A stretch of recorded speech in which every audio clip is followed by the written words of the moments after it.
Thanks to all the participants who have joined. Today we have Tomo KAWANE-san. Uh, she she uh, she is a researcher and a believer of Gandhian philosophy. She has been in India for now the 25 years and has a total experience of 28 years. Um, she graduated from Tsuda University, Tsuda College of Tokyo, and then joined Jawaharlal Nehru University in New Delhi. And after that, has also been to Maharaja. Tomo KAWANE. She, I think there is some philosophy. And she also been a member of Maharaja Sayajirao University of Baroda. She is engaged with the multiple NGOs and NPO activities in India and Japan. She is an advisor to government and corporate entities interested in conducting businesses or setting up industries in India. So Kawane-san has lots of experience about India, how India works, and today we will learn more from how her experience and her learnings from India. So before that, we will have a quick presentation about Indo-Japan Business Council. And I would like to request Siddharth San to quickly introduce Indo-Japan Business Council to all the participants, and then request our speaker Kawane-san to start with her lecture. Thank you. Hey, thank you, Abhishek, and good evening, all. Welcome to this another exciting session of webinar by IGBC. It's been a wonderful session by earlier speaker also, and I'm so excited for today's session also. Thanks to Kawane-san. She is with us on a very, very interesting topic. So I just want to quickly introduce some of you who are new to IGBC. Something what IGBC does, so it can build a context why we are here and what we do. So Indo-Japan Council is established in 2011 as a bilateral chamber of commerce to promote the relationship between India and Japan. In 2011, when we established the Indo-Japan Business Council, we realized that if some more serious business has to happen between the India and Japan, then we need to encourage people-to-people connections for enhancing the business and economic relationship between the India and Japan. And we need to brand about India as an attractive investment destination for the Japanese industries, because everybody knows Japan about Japanese technology and amazing quality production culture. And everybody also knows that India is now emerging as a largest market for almost all the companies worldwide. It's next destination for most of the companies and businesses to do the business. But the problem is people really know less about each other. I mean, they know which is limited to the, or I should say it is trapped in a time machine, and it is not moving beyond Maharajas and Bollywood and curry and all those things. Though recently things have changed. I will not say that it's not changing, but it need to change much faster. So here, some of our missions here is to be the one-stop information for consulting advisory platform for the Indian companies and for doing business with Japan and vice versa. To promote industry and business in Japan and vice versa. Provide a platform for networking and knowledge sharing, like some of these webinars right now we are doing considering the COVID. Especially to enhance the ability to forge ahead in the competitive world. recognizing the service of individual and organization for the outstanding contribution to the social and economic development between India and Japan relationship. So these are some of our broader mission which we think are necessary to build a rapport between two countries, and that's why we are working here. Some of the activities that we do, seminars, events, to attract the investment in India and to learn about each other. So because of COVID, we are not able to do the in-person seminars, but we have been doing these webinars every a month, almost 1 to 2 webinars we are doing since April. Help in Japanese industries, industry-oriented infrastructure development in India. We try to consult, we try to talk, we try to bring awareness in India for those people who are building the infrastructure for the Japanese industry to come to India. Promoting India-Japan trade business, guidance and assistance to the SMEs on the both side for doing business between Japan and India. Spreading awareness about the current issues and latest technology and tools. And we are creating a different database. These are some of the stats. We have currently 100 plus members, students, individual, corporates, and patron and like members. Members from Pan India we arranged so far 40 plus small and big events, brought 4 corporate delegations, and definitely we are looking forward to bring more delegation as the things change and the travel restriction ease. We brought 2 student member delegations also, and we hold a flagship event Konnichiwa Pune beginning 2018. We done it in 2018, we done it 2019, 2020 we couldn't do due to the COVID, but this year definitely we are coming back. Something about it little later.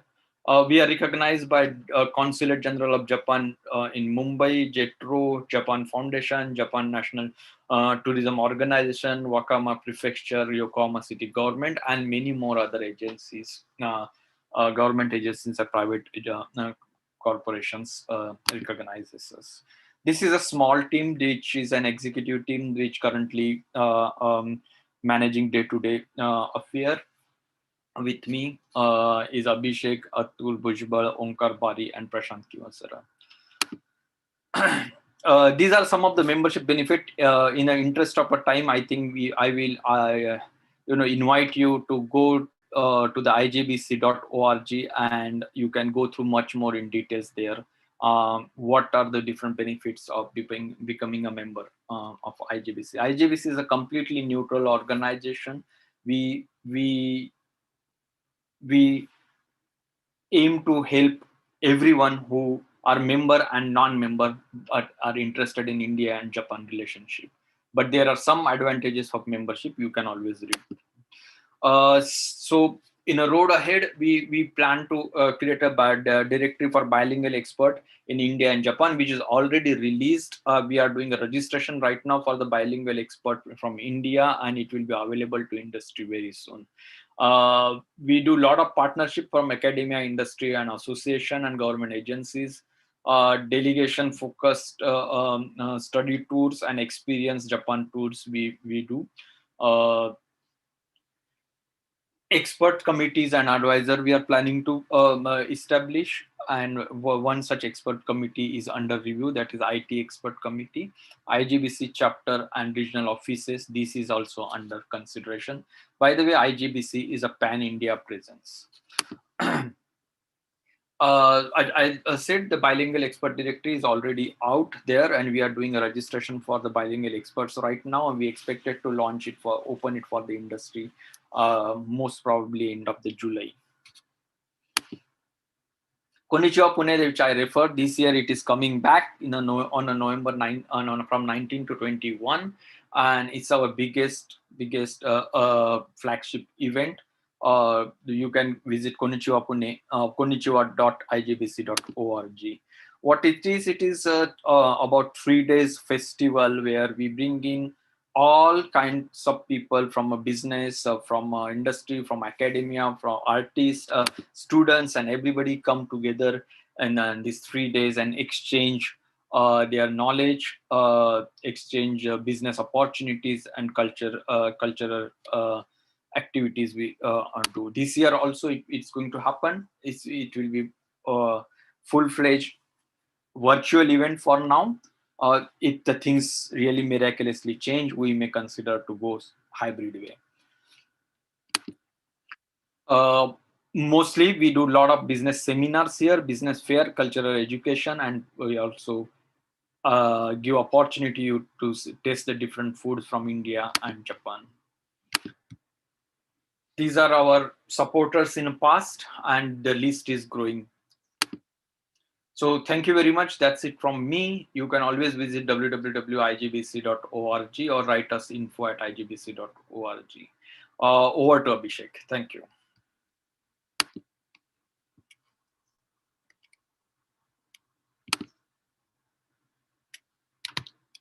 Abhishek, are you there? I think he lost the connection or maybe. Okay. Yeah, so I welcome Kawane-san to start with your presentation. Okay, thank you. Can I share the screen? Yes, you can share. Okay.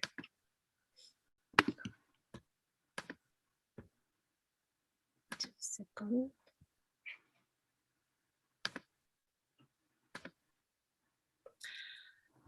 Good evening, everybody. I'm very happy to be here today with you, and I'm very thankful to Indo-Japan Business Council.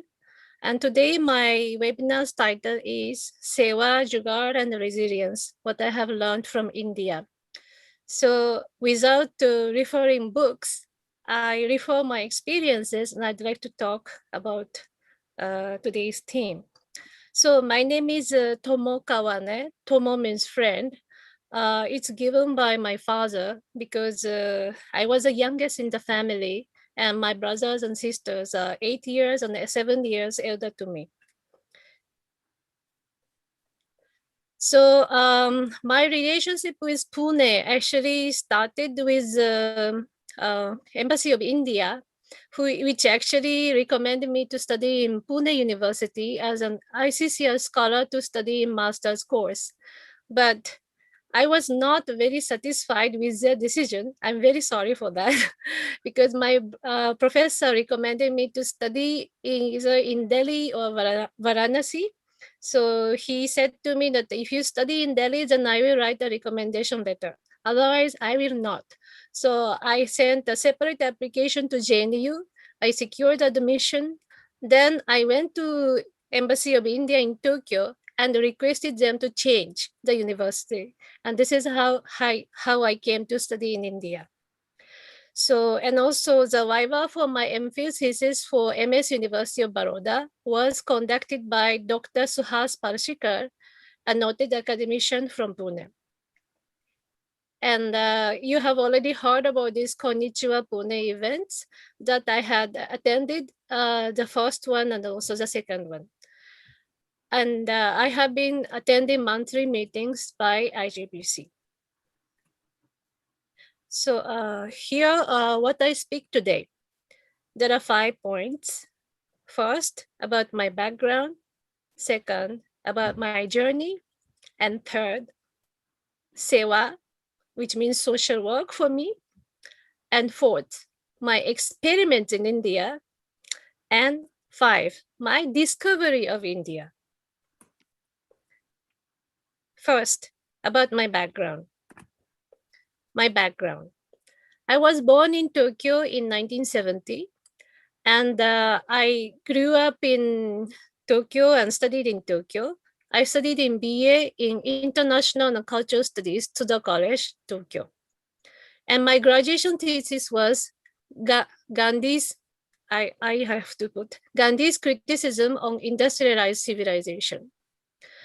And I have studied in Delhi at JNU, and I have mastered in international relations politics at Jawaharlal Nehru University, New Delhi, as an ICCR scholar supported by Government of India.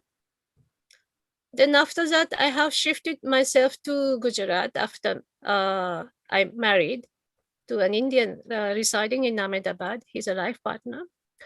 And my course was MPhil in politics at Maharaja Sayajirao University of Baroda. And my thesis was politics of development and voluntary sector in India. And I had focused on how the social organizations in central Gujarat works for the enhancement of girls' education. And I have lived in India for 29 years, and I have 3 daughters with my Indian life partner. Then comes my journey. First, I have to talk about my journey with Chinese and then also Chinese language before coming to India.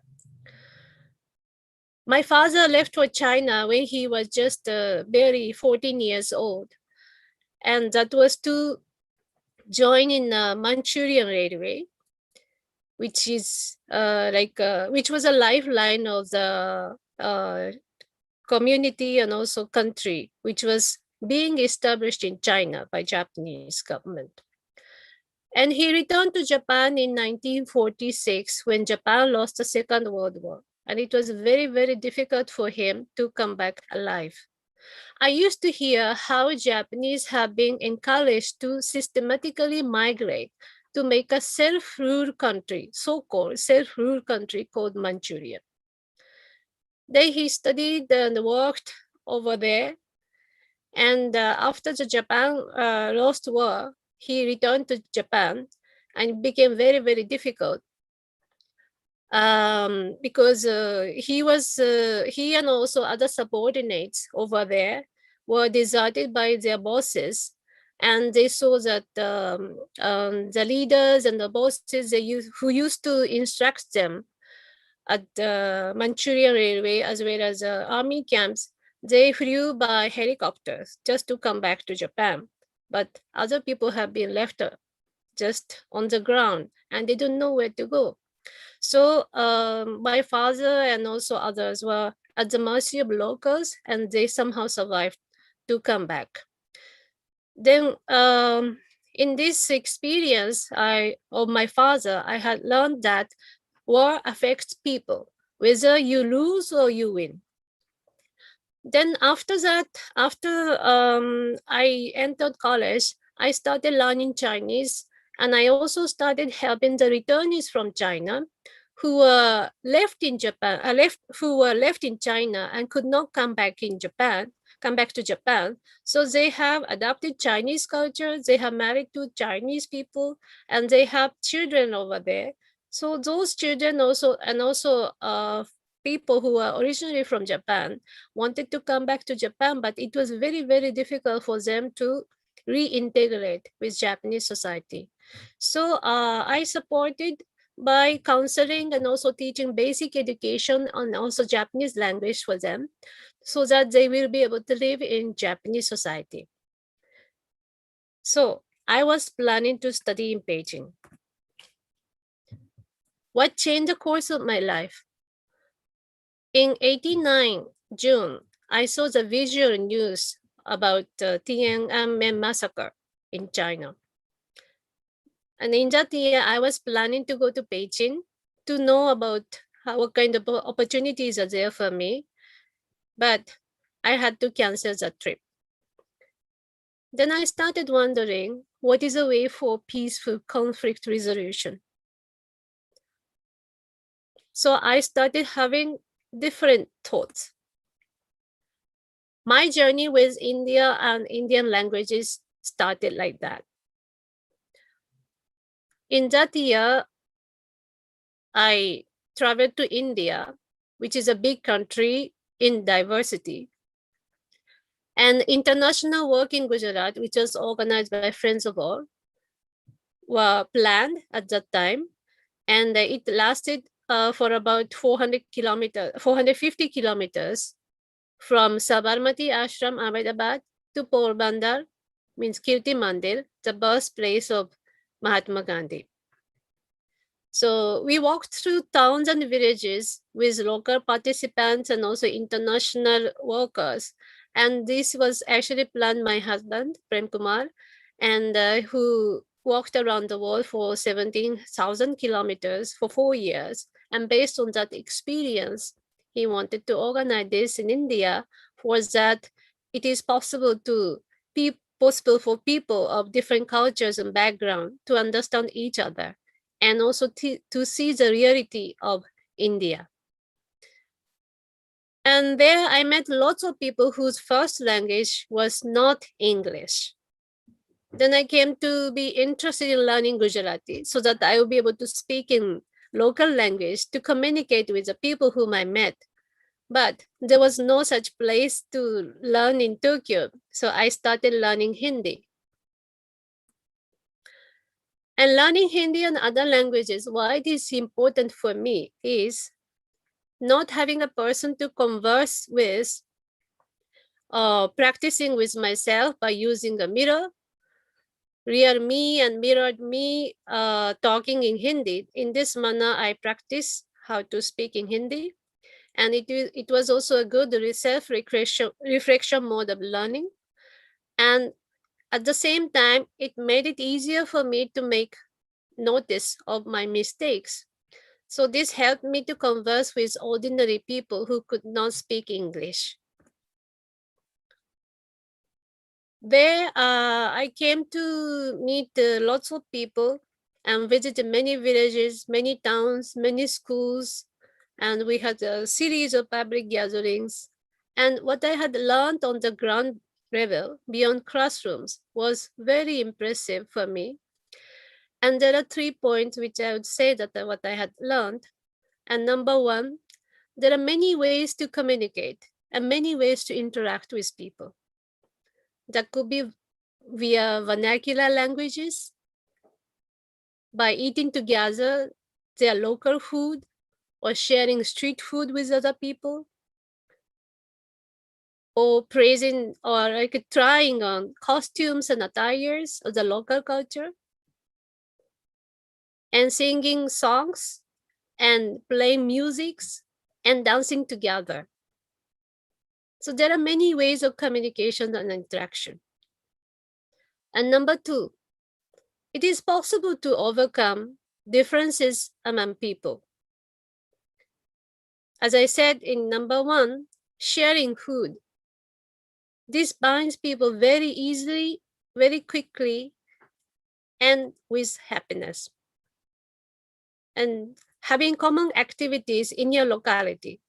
That was also very good for the local people, because normally they do not see that kind of international walk called Padiyatra, Antarashtriya Padiyatra in their locality. So they could also take part in preparing the food, preparing a place to eat, and calling people, and also preparing for their own programs of folk tales and some short theaters, mini theaters, and garba and these kind of things.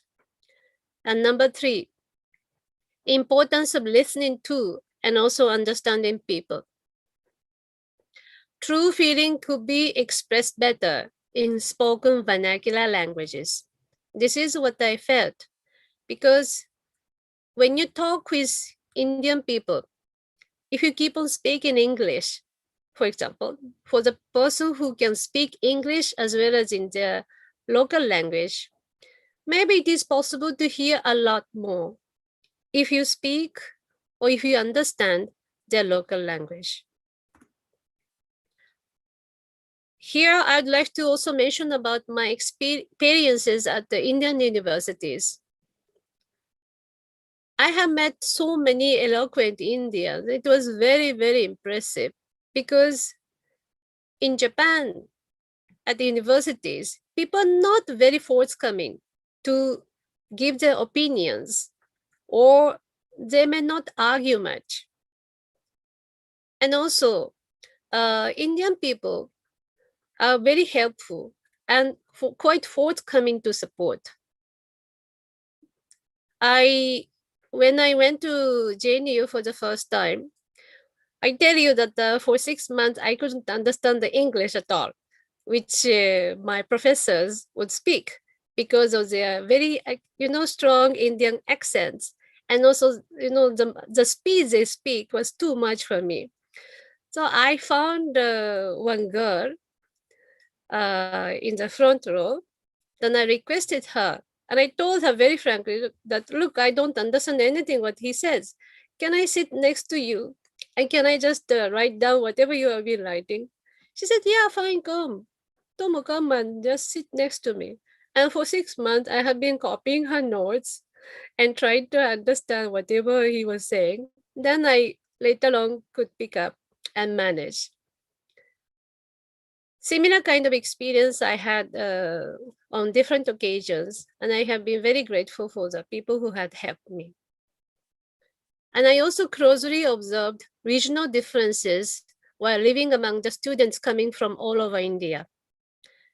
At JNU, because it is a national university, and also it is like a hub of aspirants for civil exams. I could meet so many people from different states. And same for MS University in Baroda. They also attract lots of students outside of Gujarat. So it was a very good experience for me to understand the diversity of India. And there are different experiences even among foreign students according to their nationalities. So in a way, a positive side for me is somehow Indian people do have affinity with Japanese people. So I have been treated very kindly. But for some people, unfortunately, according to the race and color of the skin, they have been treated or experienced something not nice. And most of Indian elite students are keen to secure their jobs. This is what I had learned from these academics. It's a very competitive world, and also securing job is like an honor for their family also.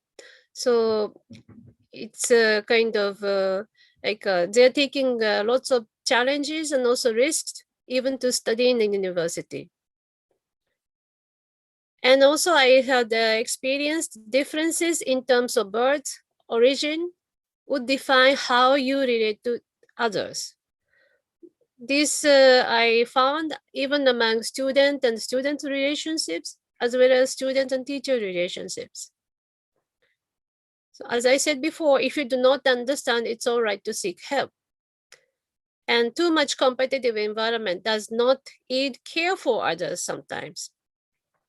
So this I had experienced at some libraries of the universities, that the chapters or books which are referred most are hidden or missing. So it was very difficult sometimes.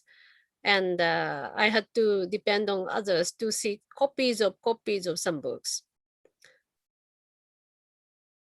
And at the same time, because universities, in universities, there are so much competitions. There are too much focus on oneself or one's need. And that often leads to neglect of commongers. This is what I relate to about the state of some libraries or library books. Then I came to different world. This Sewa is a social work after completing my studies.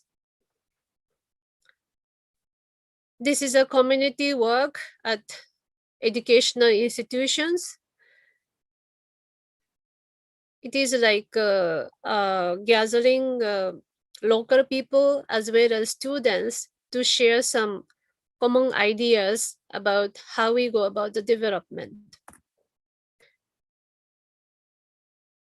We, as an organization called Friends of All, offer blankets to the hostel inmates of the girls who are coming from remote areas.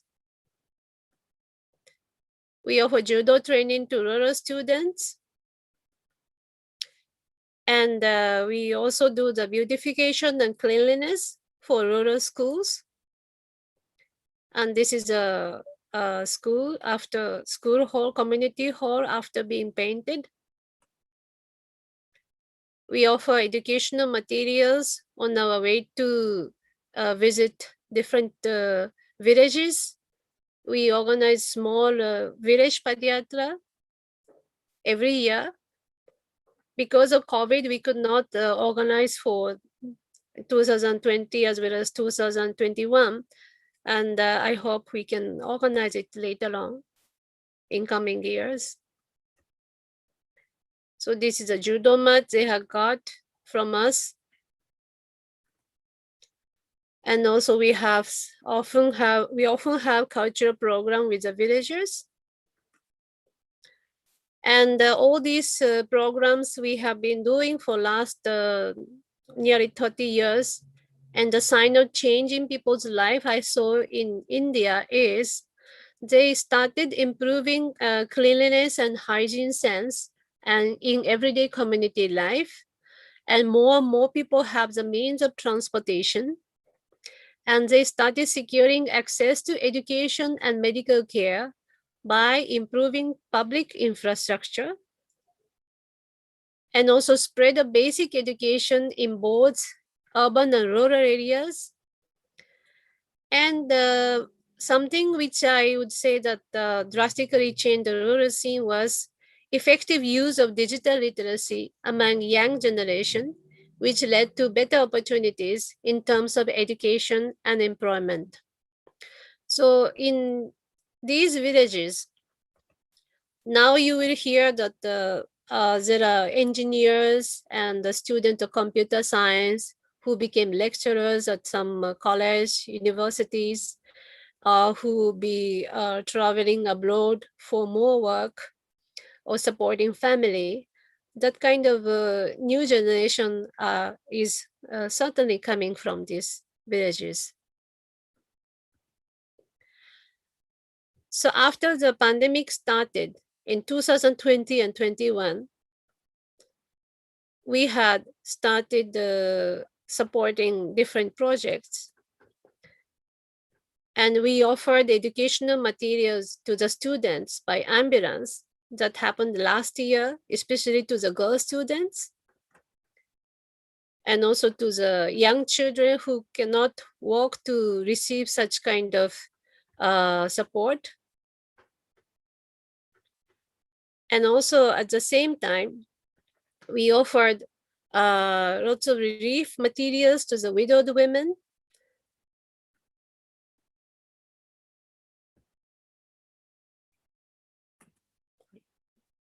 Just a second, it's not moving. Okay. Yeah.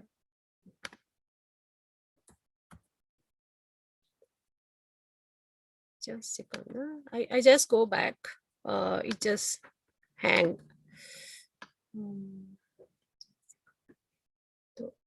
Okay. Sorry.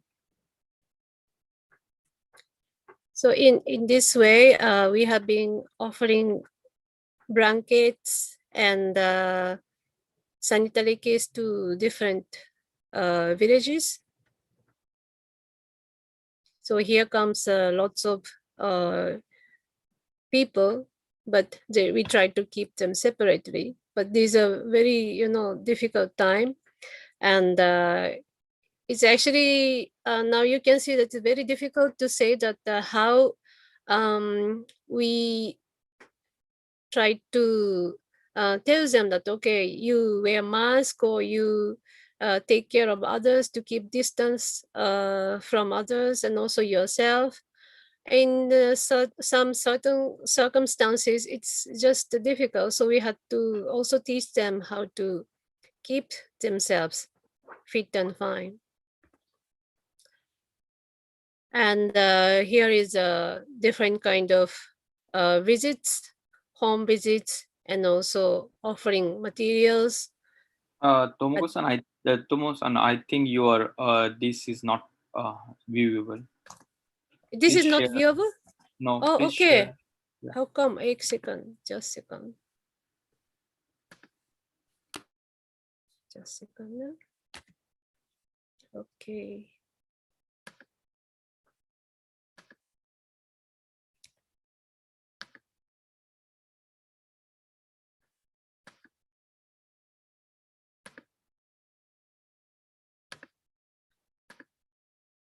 Okay, sorry, I do it again. Yes. Can you see this? Hello? Yes, Tomo, Yes, we yes. can. Okay. Sorry. So I start from here. So relief to the widowed women, we offer at the different places in different villages in North Gujarat.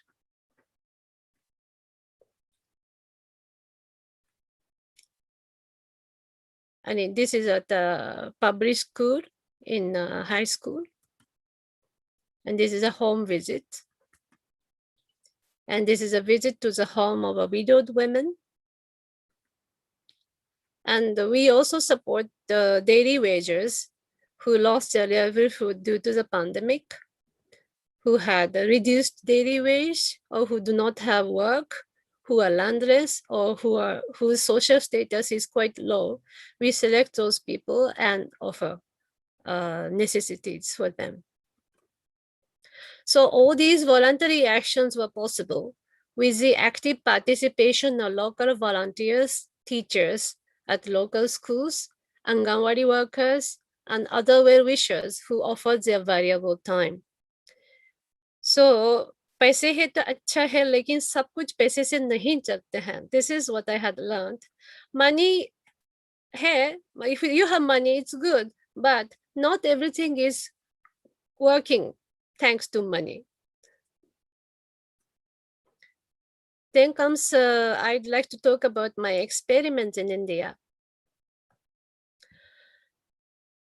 So because I'm having a different background from local people, when I stayed in North Gujarat for about 2-3 years continuously, I had an opportunity to give a lecture on Japan to the rural youth in Gujarat. So my first lecture at the Gandhian Institute in North Gujarat happened in 1995. And for the students of the Bachelor in Rural Studies, I offered. And they had gathered to study from different parts of Gujarat. And most of them are socially and economically disadvantaged families. And the theme was Japan and development after 1945. So at that time, just to break the ice, I had a casual question to my students. And my first question to the student was, what is the most memorable book you have read in your life? This question came to me because I had grown up surrounded by so many books and dictionaries in my childhood. So I could name various books that influenced me a lot. So I thought, why not to ask them this question? Can you guess what kind of books those students have read in their life? Please imagine such books in your mind. And let's see whether it will be like as you imagined or not. So everybody, every single person in that classroom said, Gandhi ji ka Atmakatha. I said, oh, is he very loved or what? You know, I searched, and now in Japan, you can even read this work at 99 yen. Is it because of his popularity or what? But I started wondering, why everybody? So there are my doubts and questions. Is my experiment with truth a truly legendary book for the students? Is Mahatma Gandhi a hero for the youth? This was a serious question because in JNU or in MS University, I did not find him treated as a hero of the youth. Are the students instructed to reply to praise Gandhiji? Or do they just want to pretend to be ideal students because they study at the Gandhian institutions? Then they answered, this is the only book I have bought in my life. Each one of them had the same answer. That actually made me think. It means they do not have the liberty to use their money, if they at all have. And also, at the same time, there is no culture in their villages to buy books to feed their mind. So I had given them my lecture, and I wanted to convey to them what made Japan review their way of living, or what had driven them to excel better in the field of industrial development, education, and so on. Then my last question to the student was, what is most important to you? What actually drives you to study or work or live? Then everybody answered, roti, kapra, or makan. So there was a movie, very famous Bollywood movie. Then we just laughed together. So here comes my discovery of India. From my experiments to teach Indian students in villages led to my discovery of India. So the priority is roti. Roti means roti. Khane ke liye roti. Livelihood means to sustain your life. And kapra means clothing. That actually indicates decent living, dignity, and fashion. And makan, housing, but little bit beyond just the purpose of accommodation, it is also like a status symbol for people. And also, when I was teaching rural students, I felt they're very flexible and not very rigid about hearing different stories. And at the same time, people are very quick to adapt to the new situation. When I saw that the pandemic situation, people were like trying to adapt to the new situation and not lamenting much, but trying to adapt new situation, whatever in whatever possible manner. And also, lots of youths I met in urban areas, especially, start their own company, their own ventures, and they are ready to take risks. I did not elaborate further in this because today I wanted to focus on Sewa part. So otherwise I would have talked about a lot on startups, but this is also another trait which I found in India. And through this community work, as I said before, when you start initiating some work, you always get some help. So community-based work can work wonders. These are my points which I found that very interesting if you would like to understand Indian society. But there are certain moments when something perplexes us. Us means here I meant to say Japanese people. So talking with people in India and Japan, relating to both India and Japan, living as a Japanese among Indians in India, made me feel that there are certain tendencies and traits that are not very familiar within Japanese people. This often leads to a big surprise to Japanese people. If such a surprise is very intense, it might lead to the rejection of Japanese people about India and Indian people. But at the same time, it also gives an opportunity. So what does it mean? There are certain traits which is very, very prominent among Indians, which I consider from my point of view. And first of all, I'd like to mention about is self-pride. So self-pride, in my understanding, have two sides, of course, positive side as well as negative side. Positive side is self-pride could lead to confidence, and self-pride could lead to resilience to achieve goals. You will not like to lose. So to protect your self-pride, to preserve your self-pride, you try to do your best. And even in these difficulties, still you try to do something best. And that leads to taking a risk or taking risks to walk on untreaded roads. In my personal experience, I had met lots of people who have initiated business or who had sent their children for the first time abroad to study, to get an opportunity for better education, better employment, or better life. One such example I say was of a family of one mathematics teacher in a local primary school, local high school. Their only son, who was not even able to study English very well,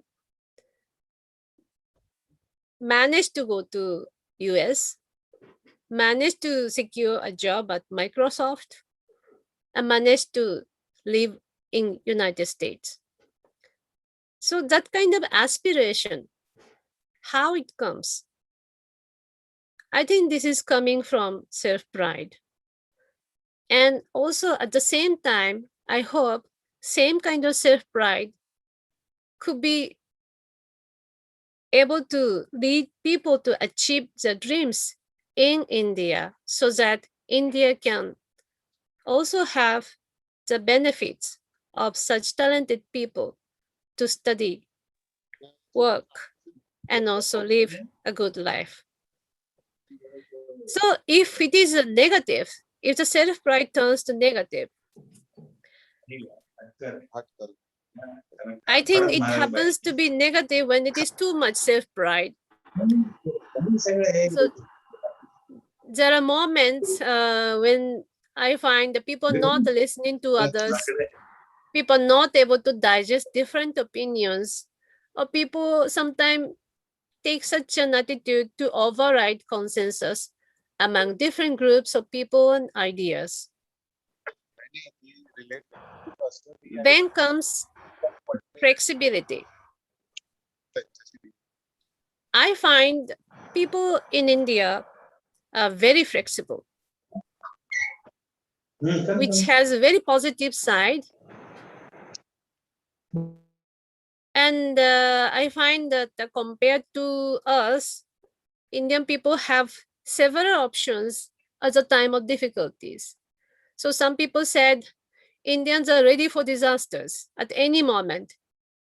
And we try to work best. And I think it's true. And the positive side is also there in seeking help from others, which we also have to learn, we Japanese have to learn.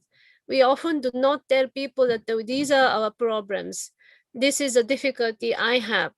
So even though we have resources, we have people, we have facilities, we have infrastructures, they are not reaching to the right kind of people who require help.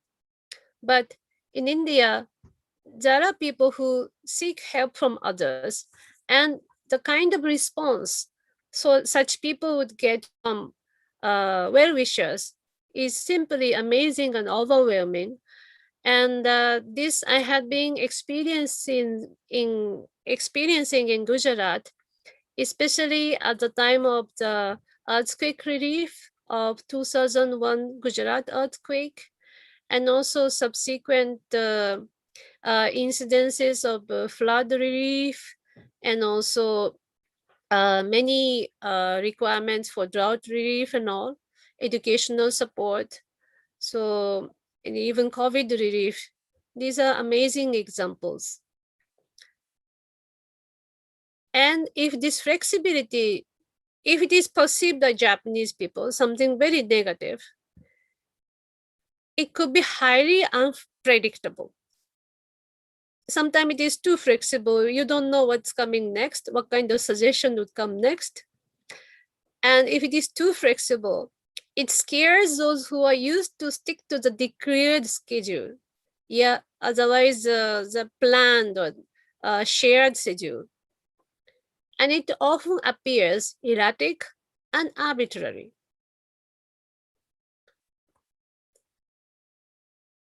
Not admitting mistakes. I had met many people who are not ready to admit mistakes. So first, I talk about this positive. Positive maybe with some precautions, some cautions I wrote, but you do not easily hear the word sorry, so you feel there are lots more possibilities ahead and may keep on challenging. So mistakes or failure, I would say. Still, you try to do more, and who knows, it may lead to something new or some innovations or some adventures that would be able to help others. You never know. And the negative side is not able to listen to others, not able to digest different opinions, overriding consensus among different groups of people and ideas. These 3 points are like overlapping with the earlier points, and leading to such an attitude to force others to follow. Sometimes it happens. So there are such different kind of observation I had, but I'm still learning. And I hope I can able to learn a little bit more about India. And at the same time, when I go back to these 3 points, self-pride, flexibility, and not admitting mistakes or failures, can have lots of possibilities, which will open the bridge between Indian people as well as Japanese people to overcome the differences and understand each other.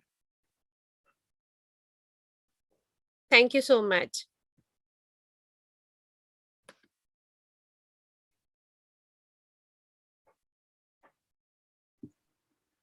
Thank you, Tom. Thank you, Kawane-san. Thank you very much. It's really nice listening to you and your experience and so many things you have done. I mean, we ourselves also being in India probably have not done so much for our community. So yeah, so Siddharth-san, shall we start taking the questions or? Yeah, we can take up the questions or comments from all our audience. Yeah, I think so. So the floor is now open for all the audience. So please feel free to ask your questions, comments for Kawane-san. So I will start. Begin with. I will take this opportunity. It's a really wonderful presentation, and I could learn so many things from you. I think you have been working since my childhood in India already. So I think you have much more experience working in a community and smaller communities in villages and towns in India. What do you think from your experience so far working in these small communities and different parts of in Gujarat? What is that one or two things that you want to talk to the Japanese people, and what is that thing that we need to in reality showcase the community in Japan, that so that people can come together and try to build something real. because so many Japanese people definitely come to India as an NPO, NGO, also, and on individual level also. But to create a larger impact, we need more people to people connect and a business to happen. And that's you see, all things can move. Even if you want to do good things in a smaller communities through different NGOs, those NGOs need to be very strong. They should be backed by somebody. So it's boiled down to creating opportunities for both communities, so that they themselves are resilient and strong, and they can look forward to help each other. But our experience is that that kind of a discussion hardly happen on both sides, probably, or maybe I'm not a part of them. But what is your suggestion, that what should we do to this kind of a more discussion to happen, and what should we talk about? It's a very huge question. Yeah, it's a kind of a complex matter. Yeah. Yes, it's very difficult to say, but I would say that there could be an opportunity for Japanese people to visit the countryside, to meet the local people and understand what kind of life they are spending. And you see, many Japanese companies which are coming to India are setting up their plants in rural areas. While they try to earn maximum profit, they set up their plants in rural areas. And rural areas, the aspiration of people in local area, which happened for the, these auto companies in Gujarat also, their wish is, मेरे बेटे भी वहां पर काम करे, ये factory में काम करे, मेरे बेटे को पहले काम करे, काम करने का मौका मिलना चाहिए. So this is, what people would like to see. But already before their wish start, coming to the level of boiling, it evaporates because they did not have received a good opportunity to educate their children in their local schools or local ITIs. Forget about IITs, it's very far. ITIs. I have done lots of survey on ITIs in Gujarat. And I would say it is a very, very worrying situation to recruit local people for those Japanese companies. It's a tough job. So if you would like to create something new for some kind of understanding with local people and also Japanese companies, it is good to have some structural support to educate local youth so that they could be integrated into such industrial development, which will be happening in rural areas. And at the same time, it is good to bring administrators or decision makers of such companies to village areas and see the realities. I think they have been doing it, and there are such programs which is already happening. So we have been already doing that. The thing is, maybe scale and the speed and also the numbers, we may have to increase. So this is an opportunity. NGOs activities could be very limited, but we can focus better because we know the local needs. But as I told you, and also my bio tells, I have actually worked a lot more for Japanese companies lately, which are coming to India. And that is only because I could tell what is happening in rural areas, which is which is like a direct concern to these Japanese companies. So I think they're quite aware of what are their requirements. And at the same time, they also search for such kind of, impetus to change local society and try to build a relationship. it is already happening. Yes. Thank you. I think, that's definitely one way to go about it, and it's happening. As you mentioned, it's happening slowly, but it is happening.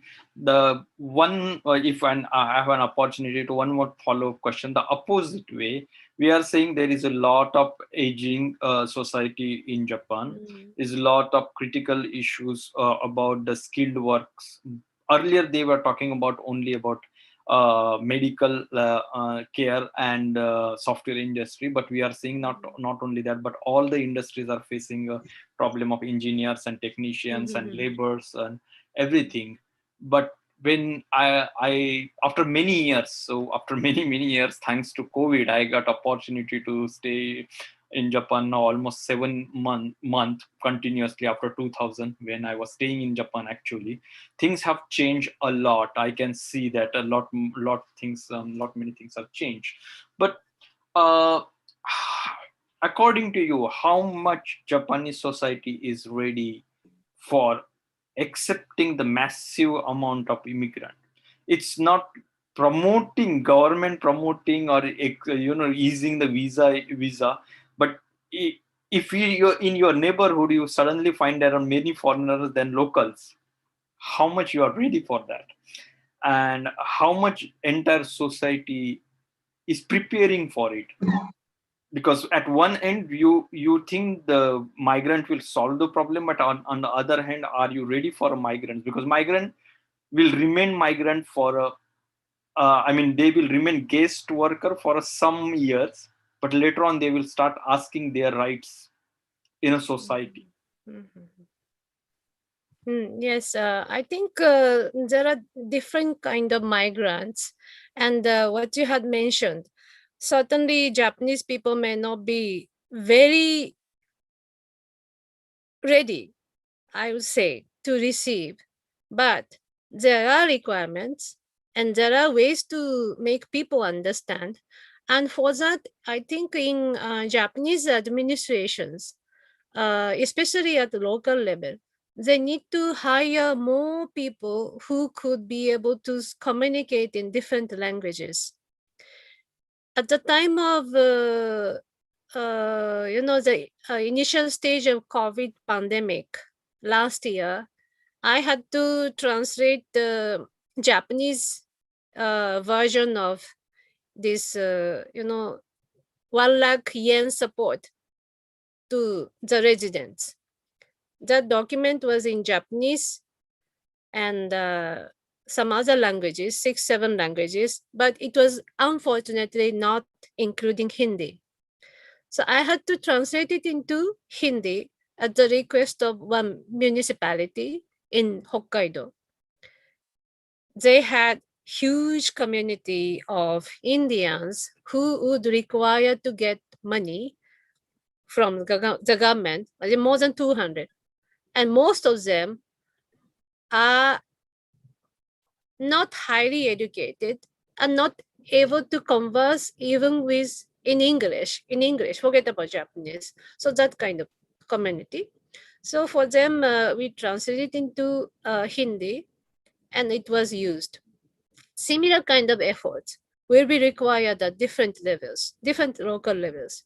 So if you consider this as a kind of like a promoting, say, business opportunity, you can maybe support linguistically from abroad, and also at the same time, you may be able to give some suggestions how Japanese documentation or communication in public spaces could be in, say, Hindi or in other languages. This is one way, because I think biggest barrier for Japanese people is language, foreign language. Rather than foreign people, I find it is a language. Because when I see in different places now, I see lots of people from foreign countries are working.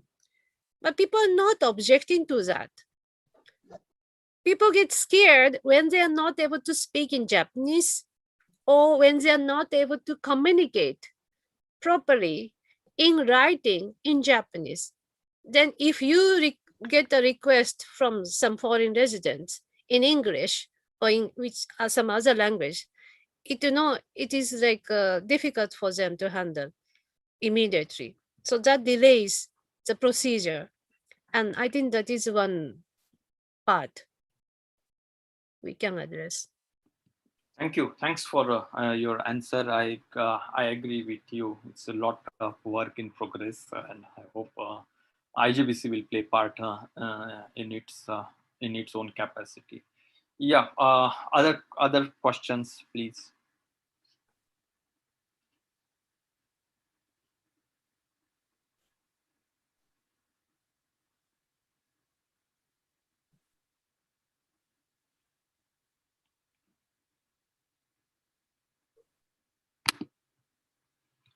Okay. So by the time people have their question ready, somebody ask. I want you to share your experience of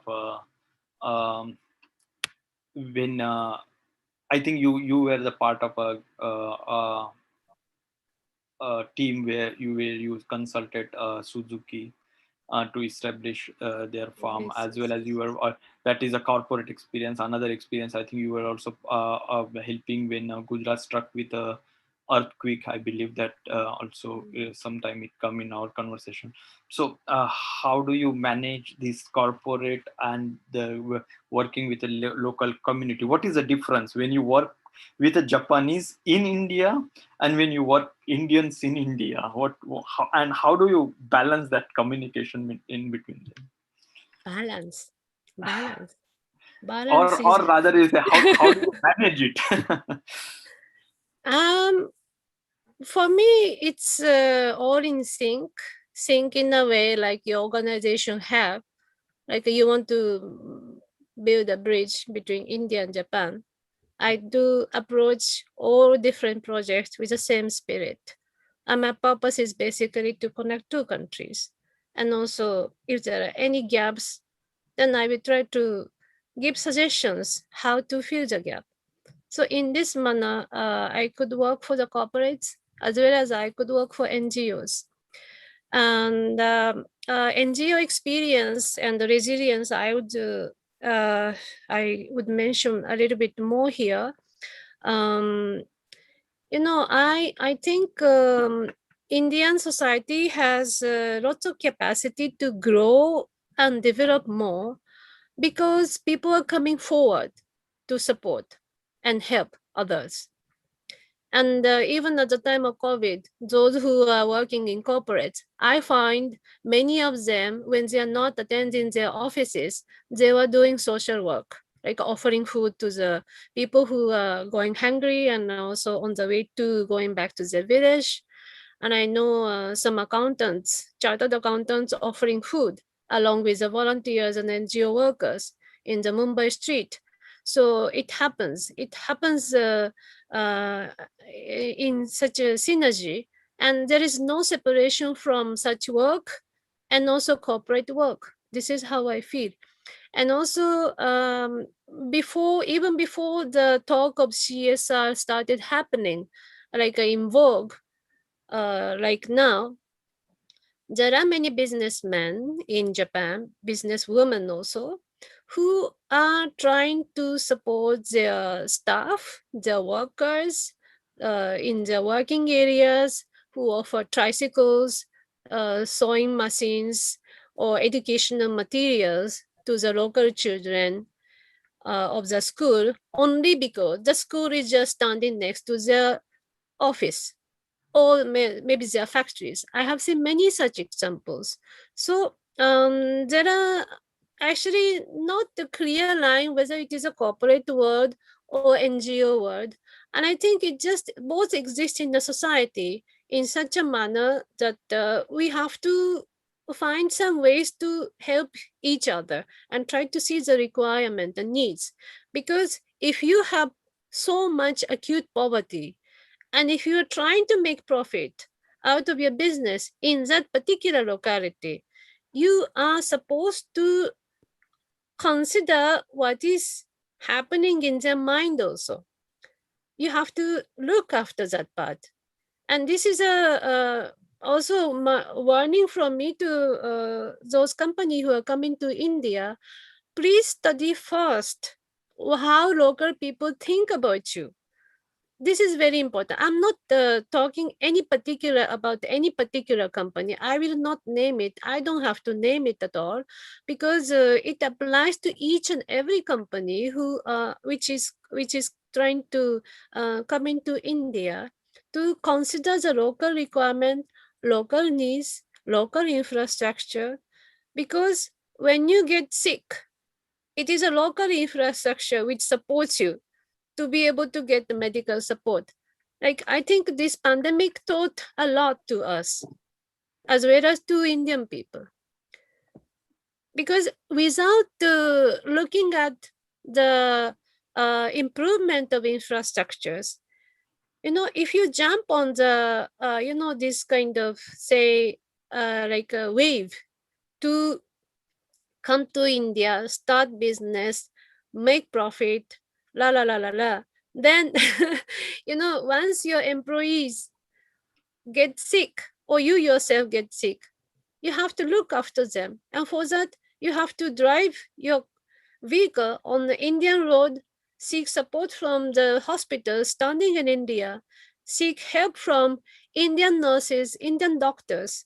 So for your own well-being and for your own good going of your business, you have to look at each and every aspect. And if it was, I think if there was anything missing when you do the feasibility studies, it is, I think, quite okay to discuss with the local government and local corporates about the issue, so that we can all grow together.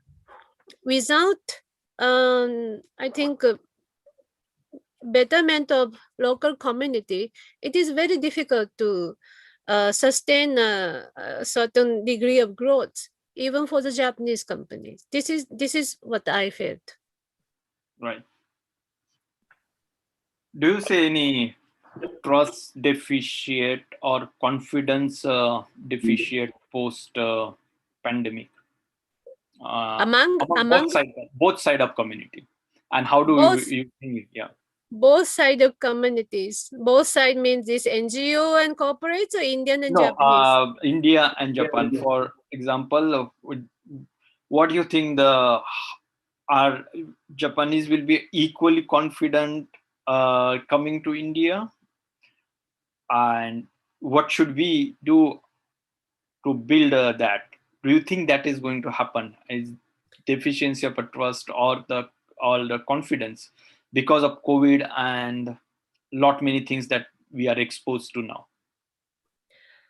I think this trust from Japanese side will be based on actual happenings. They look at the numbers, they look at the data, they look at the reality. And the most important part, even for not just for Japanese, but for Indian society, is to secure accurate data which reflects actual situation. This is very important. I would not say that whether it is right or wrong, but I just want to emphasize this is very, very important. We can plan anything according to the accurate data, accurate number of people who got infected, accurate number of people who have lost life due to the COVID. So this kind of data is quite important.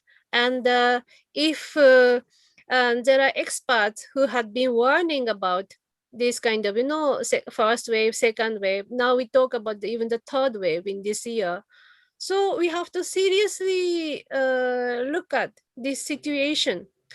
I have been attending the webinars of National Disaster Management Association, and also many, I used to hear lots of experts comment. And I think in many webinars, the biggest concern was this data, accurate data.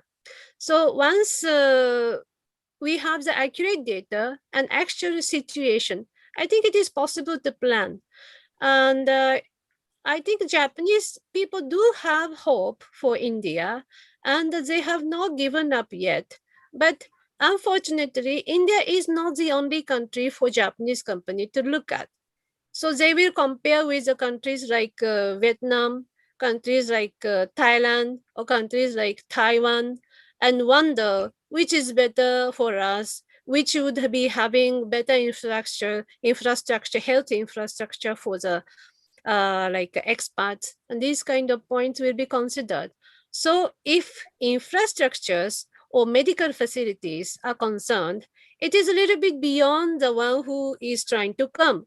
So I think I will give it the task to people who are in India to get ready for that.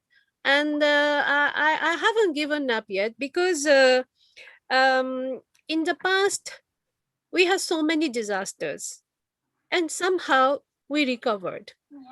We recovered somehow. Even in Japan, even in India, even in different countries, it is possible to recover. But we have to see the ground reality, and to understand the ground reality, I again emphasize we need accurate data and actual information of what's happening at the local level from different parts of places in India, which would like to attract such companies from Japan. Thank you. I think Indranil have some question here. Indranil? Number one, I am impressed with what you have said and what you're doing. Fantastic. Congratulations. Thank you so much. See, you said that there are 3-4 countries like Taiwan, Vietnam, and all that.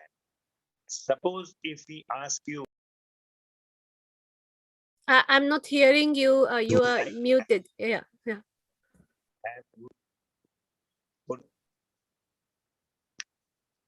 would like to have in India, if they have to come, because Hi, you are muted. Can you kindly repeat your question again after say those countries? so what we have to change as Indians for Japanese, what they expect from us to do. So, Sudhiji, can you please repeat the question once again? Some interference. Number one, it's congratulations to you. Number two, you see the people, the Japanese companies are going to 3, 4, 5. Again, lost you in between. So, if we want to improve, like as Indians, to get the Japanese or some other people, but only Japanese, what is expected from Japanese, from us, from Indians, that they will maybe be more comfortable, and what is the percentage of the companies you consult with for them? So how they could be confident? How they could be confident? Right. I think biggest issue is medical care. They are focusing on reviewing the medical care of the situation. I mean, each location. So that is a major part. And for that, I think initially when they set up the plants, there are certain, companies which can consult big hospitals to come and establish their branches for the benefit of local employees. But if it is, the irony is if it is too remote areas, then they are not coming because they don't see any profits. Right. So, having big infrastructure and all. So it is very difficult. So that part, if you can request the local authority to establish some hospital facilities, or if you can start some very flexible mobile medical services, then I think it would be of great help. With this is one of the issues, Tomo. But yes. What I want to understand, there are there are at least 30 issues that in different areas they would like to have, like infrastructure, training, this, and so many other issues. So how many companies come to you for the consultancy, percentage-wise? Okay, percentage-wise, I think they come initial part when they are setting up, just to understand the local situation. And Yeah, but they are going to different areas, right? Not only Gujarat. They'll be going to Madras, they'll be going to Bombay, or so many other places. So before they go there, they come and take your advice. I work mainly for Gujarat. You work on mainly for the Gujarat. So Yes, those who yes. come for Maharashtra, you have no connect. No, not really. No. Yeah, understand. That's fine. No problem. Gujarat is also part of India. So thank you very much for helping Gujarat and India both. Thank you. Thank you. So, Thomason, we have another question from Mr. Venugopal, and he is asking, as a Japanese NGO, what's your experience with the government of India, and what are the major issues you see when dealing with government agencies? This NGO work I have been doing is based in India, so it's not a Japanese NGO, first of all, but I did work with Japanese NGOs for the disaster relief. And my experience with government means Indian government or Japanese government, I don't understand, but I can tell both. I had to coordinate with local government, Gujarat government, and also collector offices. And my experiences are quite good. They're very efficient. Those IAS officers are very efficient and very cooperative, and with up-to-date data, and they are willing to provide support and also require documents. So they're very forthcoming, and I had very positive experiences. And about the Japanese government, we had received the Japanese government support at the time of disaster. And for that, we had to communicate with the Embassy of Japan in Delhi. And they were very cooperative. And also, they sent officers specially to see the project after the project was completed. And they had done thorough survey and also understood the purpose and also talked to the beneficiaries, and which was very satisfactory. And what are the major issues you see when dealing with government agencies? Their major issues will be they have been quite overburdened with less number of personnel which are required for looking after, say, entire areas.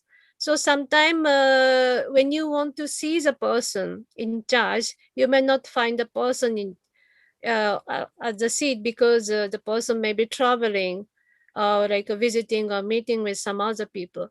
Otherwise, I have not met much problem. And extending from this question, when I talk about, say, government agency, when you work for the corporate offices, at that time, I think there are some difficulties to understand for the Japanese companies to be able to plan how this infrastructure development will happen. This is very difficult to see. Like some like government agencies which sells industrial areas to Japanese companies, they will say that, okay, we have development of this area, particular area, and when we see the area, there's a huge tract of land, and we have the document which will say that, okay, this will come up, but you don't see actually the timeline. So that is a most difficult part. And this electricity, water, and also gas pipeline and all these kind of things need to be planned. when you are coming to, say, a new area. So these kind of things could be the cause of reasons because it's not very much defined. So that's it. We have two interesting questions on YouTube. So I will read for you.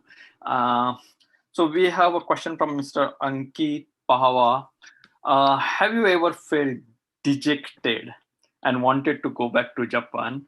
I mean, disappointed. And the next interesting question by Mr. Akash, and he wished to know, was there any life-changing experience, a positive one? So have you ever feel dejected and go back to Japan, or there was many positive, or something very positive that you never went back to Japan or something like that? So dejected feeling. I really have to think. I actually don't have such moment, luckily. But I would say what disturbed me most is there are certain, leg pulling among when I was studying leg pulling. When you try to go ahead, when you do better, then there are always some people who try to do leg pulling that I had seen. Not actually happening to me, but happening to other students. That I felt very bad. Then I felt, and also I was told, this is how people are not able to progress in this country. This is also what I heard from my friends and also my classmates. And I have seen, but I think I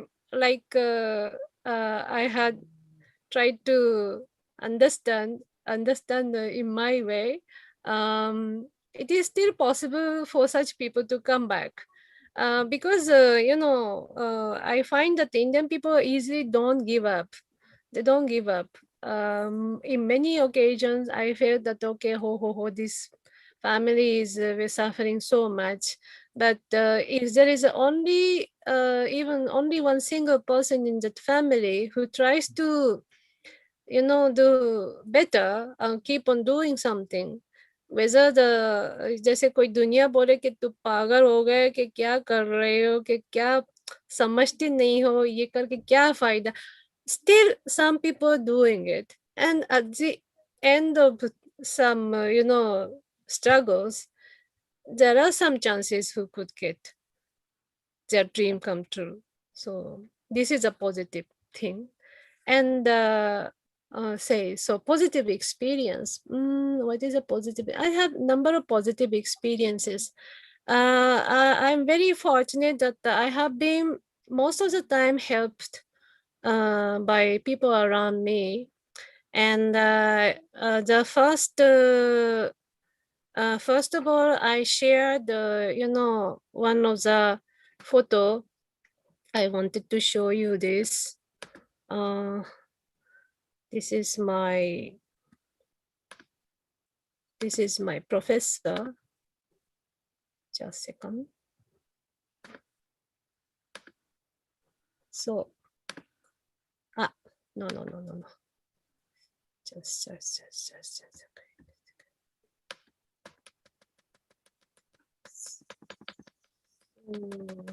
Sorry. So my professor, who actually, he is my professor. So share your screen. Acha, okay, just a second. Wait.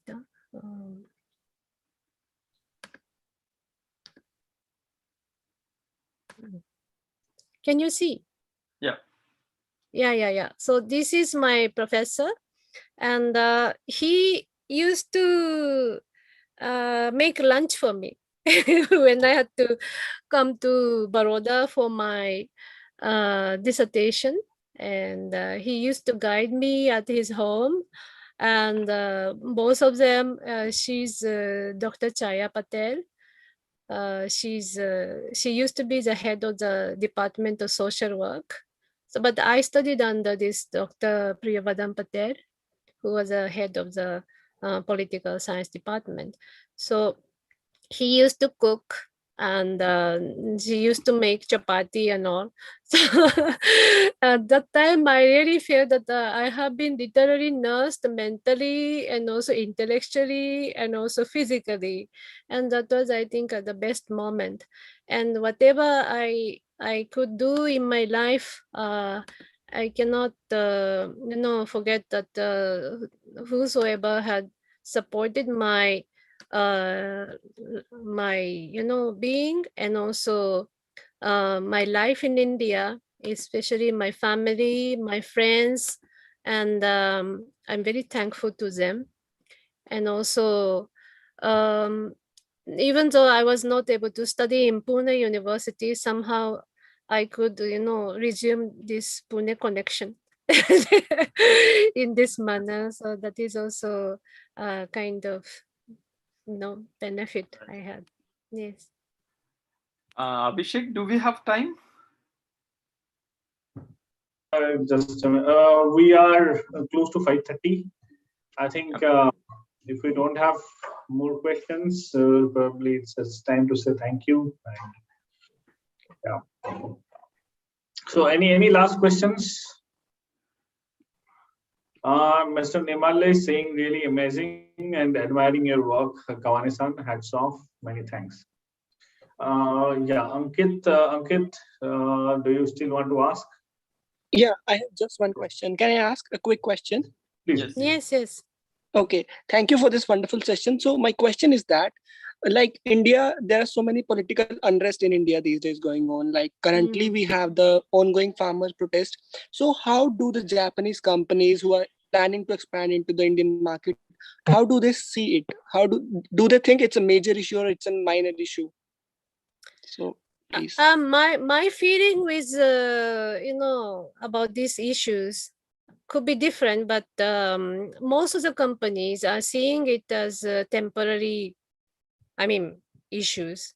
But it is, coming to the central government area, so naturally it is a concern because it disturbs traffic, and also it could carry farther. So I think one should look at it very carefully. But those who already have establishments in India, they are trying to, I think, first overcome this COVID rather than this farmers issue. This is my understanding. Okay, thank you so much. Thank you so much for your answer. Thank you. So once again, I think thank you, Tomo-san. It's really, really nice listening to you and so much of experience. We will anyway keep exploring more with you. And also thank you, Siddharth, for letting this opportunity for all of us to listen to Tomo-san. And everyone who have participated, I think you have already got a lot of interest. Please feel free, whoever is not a member of MyJBC yet, they can think of becoming one, and we will keep doing a lot of such events. Our next one will be on July 24th. I think July 24th is Saturday. We'll meet with a couple of interesting topics, which will be emailed to you soon. So with this, Siddharth, any last comments from your side? Or Big thanks to everyone who participated and joined here, and of course many thanks to Kawane-san. It's a really privilege to hear you and learn from your experience. Definitely we'll look forward to work with you. We will explore possibilities how we can go forward and work, and probably we can collaborate for Gujarat, where your work area is. Definitely we'll always welcome you to Pune and Maharashtra. The next, we will definitely want you to participate in Konnichiwa Pune on our some guest lecture, and in some of the panels. We will definitely send you the invitation. We look forward to that. Thank you everyone, and have a safe evening ahead, and good night from us. Thank you. Good night. thank you. Thank you.